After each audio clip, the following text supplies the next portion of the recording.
Hello guys, welcome in our channel. जैसा कि मैं आप लोग के लिए डेली हिंदी को जीके का डोज लेकर आता हूं, तो आज भी लेकर आया हूं। चलिए टाइम को वेस्ट न करते हुए स्टार्ट करते हैं। देखिए, आपके क्लास फर्स्ट से 8 तक आपके जो भी एनसीईआरटी साइंस का बुक्स है, उसमें से आपको 92 टोटल क्वेश्चन रहेंगे, जो कि आपको ये रिप्लाई करना है। ठीक है, क्वेश्चन पढ़ सकते हो। भारत में फसलों में ऋतु के आधार पर सामान्यतः दो भागों में बांटा गया है, रबी और खरीफ फसल। इन फसलों के कौन सा कथन प्रचार की कौन सही है? खरीफ फसल ग्रीष्म ऋतु में कि रबी फसल शीत ऋतु में? ऑप्शन है आपका बी, यानी केवल दो सही है। रबी फसल को शीत ऋतु में उगाई जाती है। Okay, next question. जैविक खाद के संदर्भ में विचार करिए। खाद के इससे मिट्टी की जलधारण क्षमता से वृद्धि होती है, इससे मिट्टी भुरभुरी एवं सड़न हो जाती है, इससे मित्र जीवाणुओं की संख्या में वृद्धि हो जाती है। उपयुक्त कथन में कौन सही है? केवल एक या दोनों या 1 2 3? आपके पास टाइम है 5 सेकेंड। गलत जो होगा पता चल जाएगा ऑप्शन के थ्रू। ठीक है, यानी कि 1 2 3 आपका दोनों तीनों सही है। कॉड लीवर तेल में विटामिन डी अधिक मात्रा में पाया जाता है। ये कॉड लीवर तेल किस जीव से प्राप्त किया जाता है? मेंढक, मछली, सर्प की में से कोई नहीं। तो विटामिन जो डी होता है ना गाइस, वो मछली में पाया जाता है ना, लेकिन कॉड लीवर तेल बोल रहा है। देखिए, चलिए ऑप्शन बी मार के देखते हैं क्या है आपका सही गलत है। एब्सोल्युटली एकदम राइट हुआ। ठीक है, ये कॉड लीवर से बता दें कि विटामिन डी अधिक मात्रा में पाया जाता है, जो कि मछली में होता है ना, उसके लीवर में तेल पाया जाता है। ठीक है, जिसमें कि विटामिन डी होता है। ओके, विटामिन डी पता है सनलाइट में पाया जाता है। ये बताइए, सिंचाई की आधुनिक विधियों में कौन सा असत्य है, यानी कौन गलत है बताइए। छिड़काव तंत्र का उपयोग असमतल भूमि के लिए उचित है जहाँ कम मात्रा में उपलब्ध है। छिड़काव विधि बलुई मिट्टी के लिए अत्यंत उपयोगी है। या ड्रिप तंत्र में जल बूंद बूंद पौधों की जड़ों में गिरता है, इसलिए फलीदार पौधे बगीचा में पानी देने का सर्वोत्तम तरीका नहीं है। ये तो गलत है ना। ड्रिप विधि जल बर्बादी नहीं होती है, अतः जल की कमी वाले क्षेत्रों के लिए सर्वोत्तम है। बताइए ऑप्शन नंबर। चलिए ऑप्शन नंबर सी, यानी कि ये जो था ना गलत था, क्योंकि सभी के लिए तो सही है ना, जो ड्रिप के द्वारा फल में जाता है पानी का। खरपतवार की सुरक्षा के संबंध में बताइए कौन सा सही नहीं है, इसमें गलत बताना है।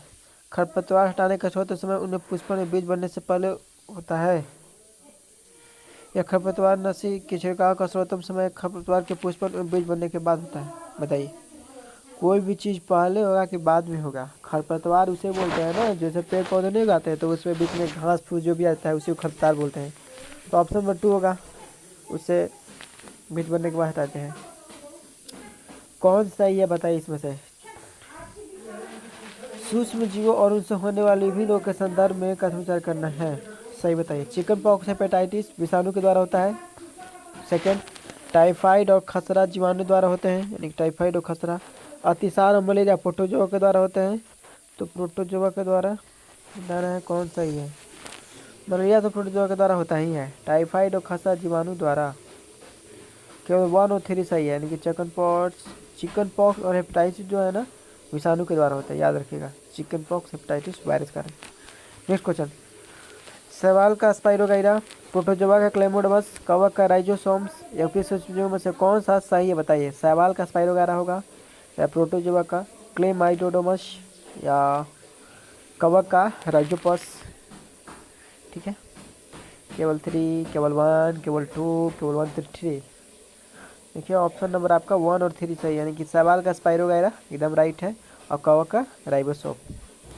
दूध से दही बनने प्रक्रिया में किस सूक्ष्म की आवश्यकता होती है? बहुत सिंपल है, बताइए। जीवाणु, कवक, विषाणु। तो दूध जो है ना, जीवाणु उसमें होते हैं। ठीक है, और बतला दूं कि दूध में आपको लैक्टिक अम्ल पाया जाता है, जिसे हम लोग लैक्टोबैसिलस भी बोलते हैं। ठीक है, दूध से दही बनने का रीजन वही है, या दूध में खट्टापन हो रहा है लैक्टिक अम्ल के कारण। ठीक है, टोटल आपके अभी 8 क्वेश्चन हुए हैं 92 में।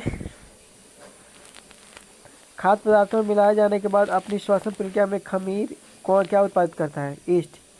खाद्य पदार्थों में बताए मिलाने जाने में जब श्वसन प्रक्रिया में खमीर है, ईस्ट क्या उत्पादित करता है? ऑक्सीजन, कार्बन डाइऑक्साइड, नाइट्रोजन में से कोई नहीं। तो खाद्य पदार्थ में मिलाए जाने के बाद श्वसन प्रक्रिया में ईस्ट, यानी ईस्ट को क्या बोलते हैं? खमीर। तो क्या करेगा, नाइट्रोजन कि ऑक्सीजन की कार्बन डाइऑक्साइड? चलिए ऑप्शन देखते हैं, अब टाइम ओवर हुआ।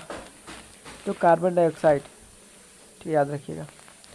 नेक्स्ट क्वेश्चन है, इसका बताना है किण्वन या पेंसिलिन चेचक का टिक्का का आविष्कार किसने किया? तो चेचक का टिक्का तो सभी लोग को पता होगा, एडवर्ड जेनर ने किया है। ठीक है, पेंसिलिन का खोज ये अलेक्जेंडर फ्लेमिंग किए हैं। ठीक है, यानी कि सी का टू कहाँ पे दिया है? 1 2 बस यहाँ सी का 2 नहीं है, हाँ तीसर का नंबर में दिया है। ठीक है ना, तो 3 नंबर राइट हो जाएंगे। देखिए राइट भी हुआ। इस पे बताइए, इन विचार करना है। हैजा घरेलू मक्खू से, मलेरिया मादा से, एडिस मच्छर डेंगू मादा से, यानी मलेरिया एडिस मच्छर से होता है, डेंगू मादा से होता है, मादा फ्लूइड से। कौन सा सही सुनलित है बताइए? हैजा आई थिंक घरेलू मक्खू भी होता है, और ये तो ज़्यादा तो गंदगी पानी से होता है ना। मलेरिया मादा जिसमें सही है, और डेंगू दोनों का सेम दिया था, नहीं होगा, एक होगा ना डेंगू या मादा में। देखते हैं, केवल ऑप्शन नंबर 1 सही है, यानी कि हैजा जो है सही है। हैजा घरेलू मक्खू पे होता है।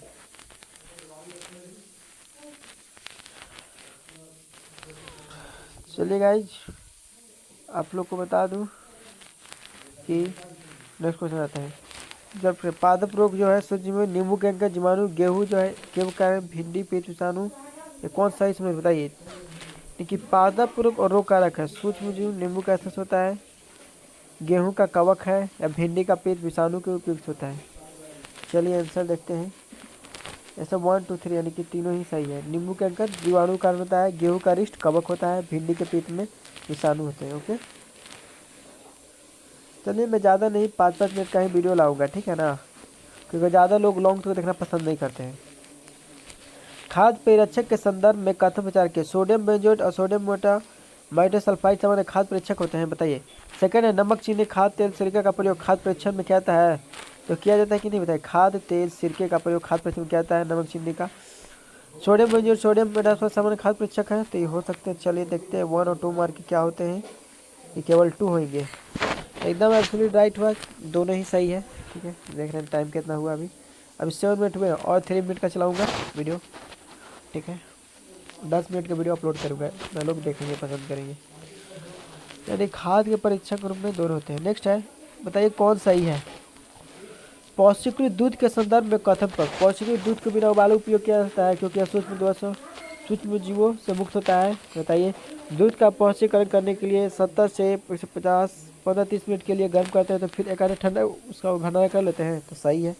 केवल ए सही है इसमें। दूध को बिना उबाले उपयोग किया जा सकता है, कौन सा? पौष्टिकृत दूध जो होते हैं ना, उसको बिना उबाले कर सकते हो। ठीक है, याद रखना। नेक्स्ट क्वेश्चन है, नाइट्रोजन चक्र के संदर्भ में कौन सा कथन सही नहीं है, गलत है? नाइट्रोजन बताएं। पौधे जंतुओं की मृत्यु के बाद मिट्टी उपस्थित जीवाणु कवक और यौगिक परिवर्तन होते हैं, पौधों के द्वारा पूर्व पे बताया, सही है। कुछ विशिष्ट पौधे जंतु यौगिक नाइट्रोजन गैस से परिवर्तित वायुमंडल चल जाती है, सही है। मिट्टी उपस्थित जीवाणु हर सवाल नाइट्रोजन की स्थिति कर नाइट्रोजन यौगिक परिवर्तित करते हैं, इसका ऑप्शन पौधे करते हैं। ऑप्शन नंबर डी यानी कि गलत था। निम्न में से विचार करिए, कपास, पेट या प्लास्टिक कौन सा प्राकृतिक बहुलक का उदाहरण है? तो प्राकृतिक बहुलक क्या होते हैं? तो प्लास्टिक, पेट या कपास। कपास तो उदाहरण है ना, यानी कि प्राकृतिक बहुलक बोल रहा है। प्लास्टिक तो मानव निर्मित है। कपास या 2 1 या 2 में से हो सकता है, देखते हैं। केवल 1 2 करते हैं, केवल 1, यानी कि कपास ही आपका जो है ना, यानी कि यह प्राकृतिक बहुलक है, सही बात है।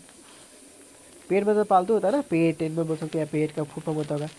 बताइए कौन सही है? रेमोन, नॉलन, टाइलोन, एक्लोन, इसका निर्माण कोयले, जल और वायु से किया जाता है, यानी पहला का पूछा रेमोन का।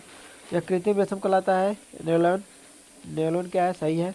यह एक पॉलिस्टर है, यानी कि टेरिफ्लोन, सही है। इसका उपयोग शूटर शॉल बनाने में किया जाता है, ये तो गलत हो जाए। एक्ट्रेस सूची का किसका? टेगलोन का।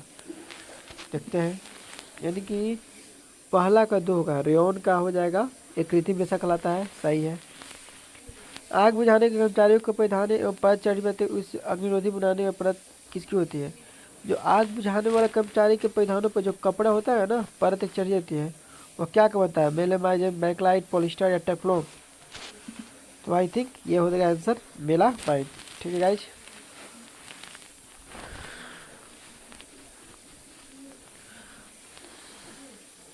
मेलामाइड याद रखिएगा। नेक्स्ट क्वेश्चन, निम्न धातु में कौन से कमरे के ताप पर द्रव अवस्था में पाया जाता है? बताइए। सोडियम, मरकरी, पोटेशियम, क्योंकि सभी कमरे के ताप पर द्रव अवस्था में मरकरी पाया जाता है। एकदम राइट हुआ। नेक्स्ट नंबर क्वेश्चन, आपके 10 मिनट हो गए हैं, ठीक है। आग बुझाने वाला कर्मचारी जो कपड़ा पहनता है उसमें मेला माइन होता है, याद रखिएगा, मेला माइन, ठीक है। और द्रवावस्था पाता है मरकरी, यही बोलेगा गाइज।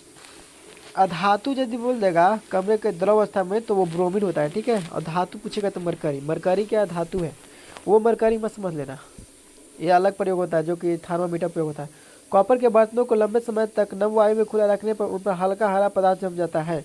यह हरा पदार्थ कौन सा होता है? बताइए। कॉपर हाइड्रोक्साइड, कॉपर कार्बोनाइट, या दोनों? तो आई थिंक कॉपर से देखते हैं, दोनों करते हैं, क्या होता है, सी के मारते हैं। राइट हुआ, कॉपर हाइड्रोक्साइड और कॉपर कार्बोनेट, यानी कि दोनों ही होते हैं, कॉपर हाइड्रोक्साइड कार्बोनेट। ठीक है, तो आपको मैंने ये आपको टोटल कितने कराए? आई थिंक 18 क्वेश्चन, 20 क्वेश्चन कराया, ठीक है, 10 मिनट में, और विथ एक्सप्लेन। लास्ट क्वेश्चन आप लोग मुझे कमेंट बताएं, देख सकते हो। और हमारे चैनल को सब्सक्राइब करें, और लाइक करें, कमेंट करें, शेयर करें। And thanks for everyone and sorry for any mistake. कौन सा एक अंतिम सक्रिय धातु है जो वायु में खुला छोड़ देने पर आग पकड़ लेती है? बताइए। Phosphorus, sodium, iodine, bromine. तो जानते हैं ना, सोडियम क्लोराइड तुम रखते हैं, फास्फोरस ज़्यादा होता है। फास्फोरस को वायु में खोल छोड़ने पर यही आग लग जाता है, ठीक है ना। आयोडीन ब्रोमीन तो होगा नहीं, फास्फोरस ही होगा। देखिए राइट आंसर था, ठीक है। आप लोगों को जरूरत नहीं पड़ा। चलिए, सभी को टेक केयर, राधे कृष्णा।